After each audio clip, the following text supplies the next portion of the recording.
I thought this was supposed to be the most advanced security system in the world. I don't know how you could have thought that. You know, we always advertise that the museum is not locked up. It's free and open to the public every day from 10 a.m. to 5 p.m.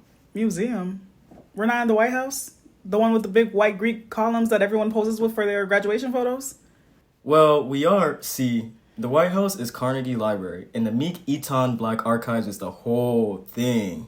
Oh, I always thought this place was closed. Did I not just... No, but because nobody ever goes in, and then they just... okay, whatever. Anyway, it's open now. My name is Cariane Geffrard, and I am one of two hosts for a new initiative the Meek-Eaton Black Archives is launching, MEBA Unlocked. My lovely co-host, Terrie Vail, will partner with me to tell you about all things past affecting the present and what that means for the future. And while we speak, we'll feature some actual rare scan documents, videos, and audio from the Meek-Eaton Vault and other verified historical resources like Florida Memory and the Florida Photographic Collection. We are members of a small team called the History and Culture Access Consortium, also known as the HCAC. It's actually the first of its kind. Some lovely people at the Smithsonian Museum in D.C. gathered together to highlight historically Black colleges and universities and their humanities programs. Exactly. We're the first in the cohort, but our other partners include Jackson State University, George Mason University, Tuskegee, Texas Southern, and Clark Atlantic University. Between the six of us and the Smithsonian, our goal is digitizing historical artifacts and bringing them to you, the public. So, without further ado, for today's inaugural episode, did you know that our museum sits on what was a plantation?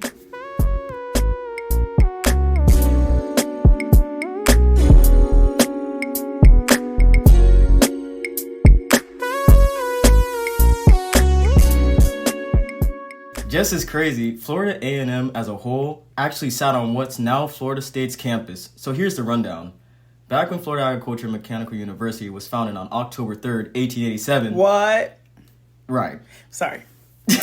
Okay. Anyways, back when FAMU was actually known as the State Normal and Industrial College for Color Students, a building was constructed on the grounds of Lincoln Academy, Tallahassee's first school for Black people. This was located on Copeland Street. In 1891, the college moved to Highwood, a former slave plantation owned by Governor W.P. Duval and his brother. It sat on a hill that was allegedly full of rattlesnakes and other wildlife.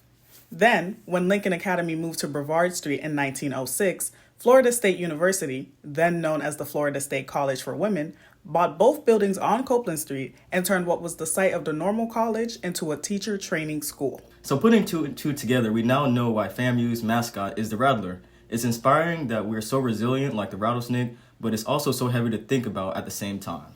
Exactly. Like, learning all this information makes me realize that you can't really squander the privilege of education. People on these grounds have quite literally died in the attempt to be educated, and some died never having it at all. Yet every day we walk this campus in pursuit of degrees for the advancement of our careers.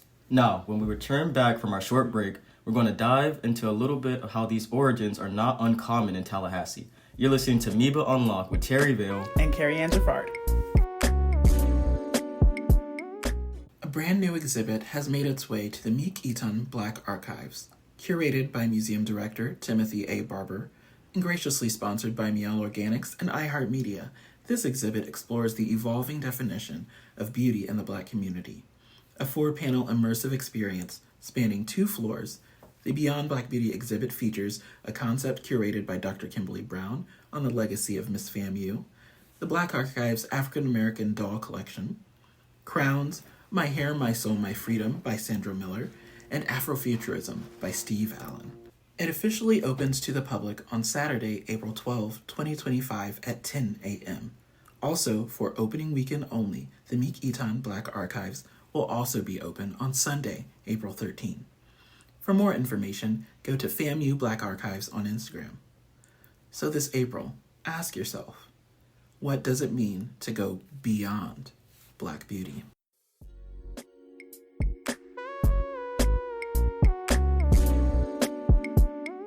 Welcome back to MEBA Unlocked with Cariane and Terrie.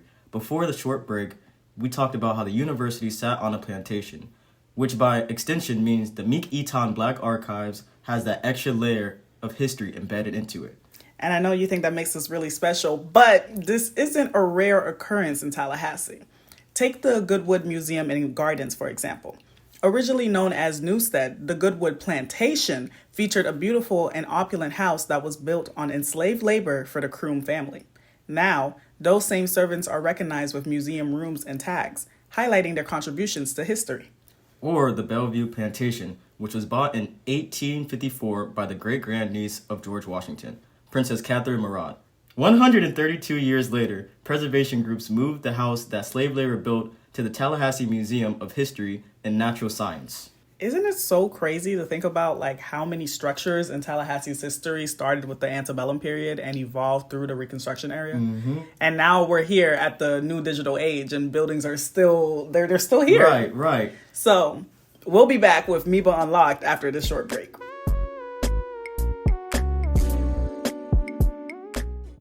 Girl, I'm so stressed out writing this thesis. I don't know what I'm going to do. Thesis? How old are you? I thought you were a sophomore. Girl, I'm a grad student. I don't like being in the library study rooms. Y'all get too loud and I'm trying to stay locked in. Why don't you just go to the Meek-Eaton Black Archives? The White Museum? It's not just a museum. There's an entire research lab located on the 3rd floor called the Archives. It's so quiet up there. There's a great view and you can sit with the archivist, Miss Joanna Marie Williams, and she will help you with all your research needs. Oh, that's why y'all name is so long. I'll check it out. Welcome to the Meek-Eaton Black Archives. I can help any student with research using primary sources. Primary sources are historical artifacts, documents, and photographs from the time period that you're interested in, all located in our very own active collection room. For more information, go to www.famu.edu/MEBA or go to FAMU Black Archives on Instagram.